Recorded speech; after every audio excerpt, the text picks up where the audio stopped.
इंसान हालात के सामने मजबूर हो जाता है, कभी अपनों के सामने तो कभी परायों के सामने। इंसान को मजबूर देखकर कभी कभी मालिक भी मजबूर हो जाता है, क्योंकि जो कुछ भी होना है प्रारब्ध के अनुसार होना है, और मालिक की मजबूरी यह है कि वो प्रारब्ध में हस्तक्षेप नहीं कर सकता। जब कोई विश्वासघात करता है तो दिल फटता है, आंखें रोती हैं। पूरे संसार से ही नहीं, मालिक से भी विश्वास में दरारें पड़ जाती हैं। लेकिन मालिक पर अपने विश्वास को कभी डोलने मत दो। हालात कितने भी बुरे क्यों ना हो, मालिक का साथ होगा तो सारी मुश्किलें हल हो जाएंगी। राजा हरिश्चंद्र की मिसाल तो सबके सामने है। राजपाट, धन दौलत, राजमहल सब छिन गया।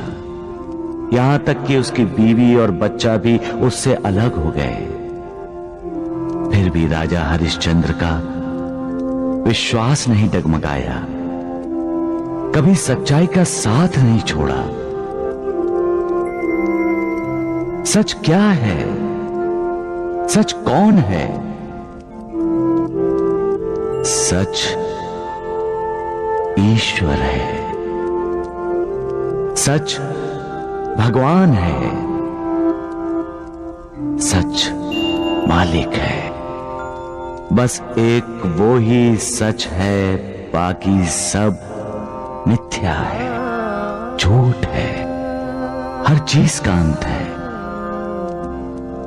उसका नहीं। वो अनंत है, सब जानते हैं।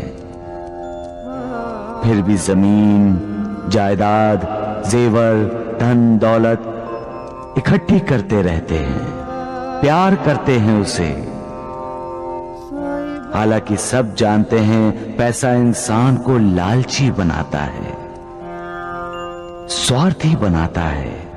फिर भी पैसा पाने के लिए इंसान विश्वासघात जैसा पाप करता है। प्यार करना है तो मालिक से करो।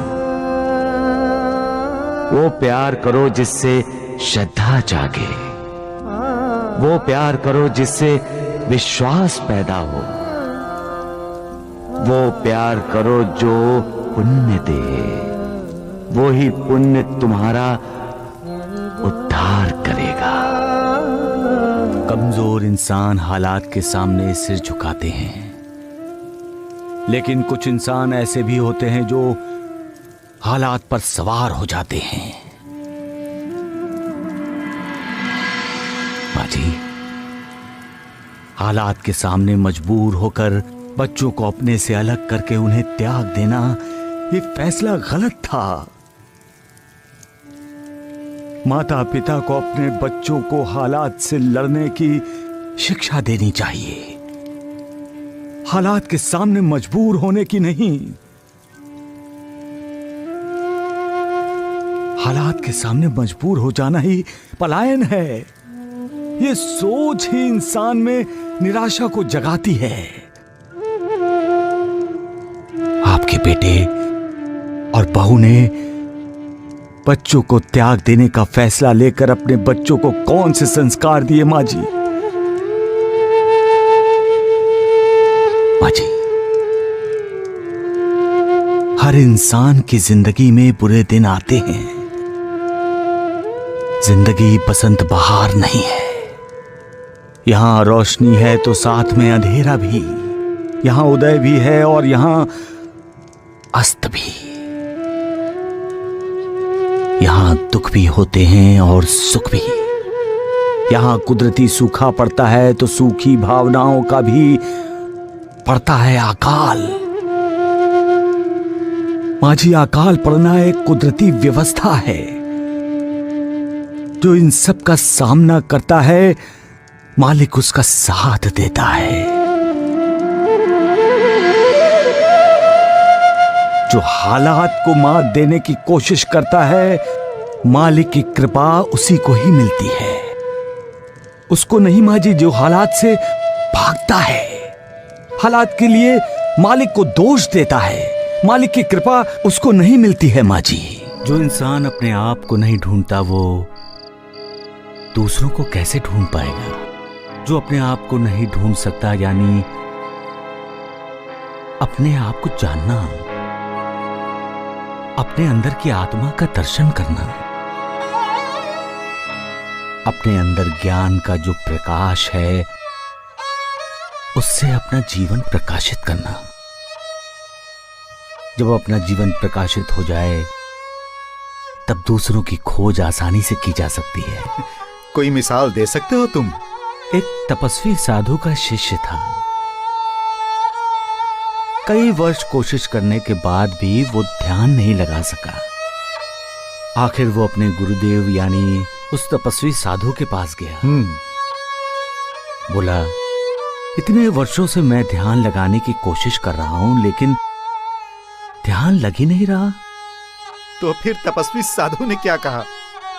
साधु ने कहा, तुम इस देश के राजा के पास जाओ, ध्यान कैसे लगाया जाता है वो तुम्हें शिक्षा देंगे। एक राजा? हाँ गुरुदेव।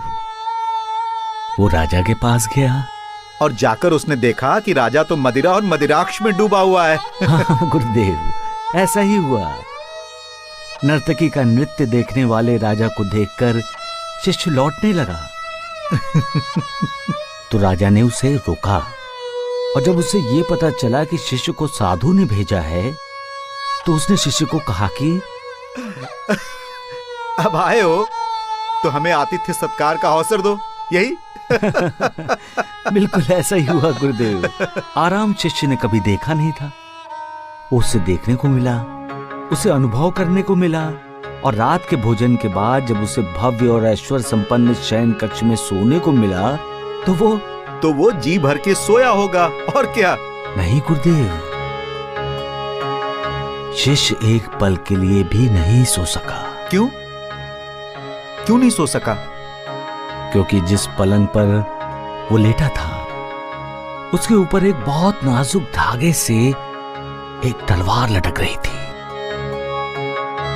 ऐसा लगता था किसी भी वक्त धागा टूटेगा और तलवार सीधी उसके सीने में घुस जाएगी। कहानी का ये मोड़ अच्छा है साईं। सुबह हुई, राजा आया। उसने विनम्रता से पूछा, महात्मन आपको नींद तो ठीक से आई ना? शिष्य ने कहा, राजन इस लटकती तलवार ने मुझे रात भर सोने नहीं दिया। सोना चाहता था, नींद भी आ रही थी, लेकिन बार बार लटकती तलवार याद करके आंखें अपने आप खुल जाती थी। तब राजा ने क्या कहा? राजा ने कहा, मान्यवर ध्यान ऐसे ही किया जाता है। ध्यान करने के लिए आंखें बंद करके पद्मासन लगाकर बैठना ही आवश्यक नहीं है। ध्यान का अर्थ ही है सोते, जागते, उठते, बैठते, हर पल, हर समय उस परम ब्रह्म परमात्मा का स्मरण करना। बढ़िया, बहुत बढ़िया साईं, बहुत बढ़िया कहानी सुनाई तुमने, वाह। गुरुदेव, जब हम ध्यान लगाते हैं तब हमें हमारे अंदर की आत्मा के दिव्य दर्शन होते हैं और आत्मा के दिव्य प्रकाश में ही हमें उस निर्विकार के दर्शन हो जाते हैं। इसलिए कहते हैं कि पहले अपने आप को खोजो। वाह मालिक वाह, तुम्हारा भी जवाब नहीं। आज तुमने बता दिया कि इंसान तुम्हारी इस दुनिया में अकेला आता है और अकेला ही चला जाता है। अपनी जिंदगी में उसने चाहे कितनी भी भीड़ जमा कर ली हो तो भी उस भीड़ में वो अकेला ही रहता है। उसकी जिंदगी में ऐसे कई पल आते हैं जहां वो अकेला ही रहता है। अकेले ही वो पल जीता है। उसके सुख दुख उसके अपने ही तो होते हैं।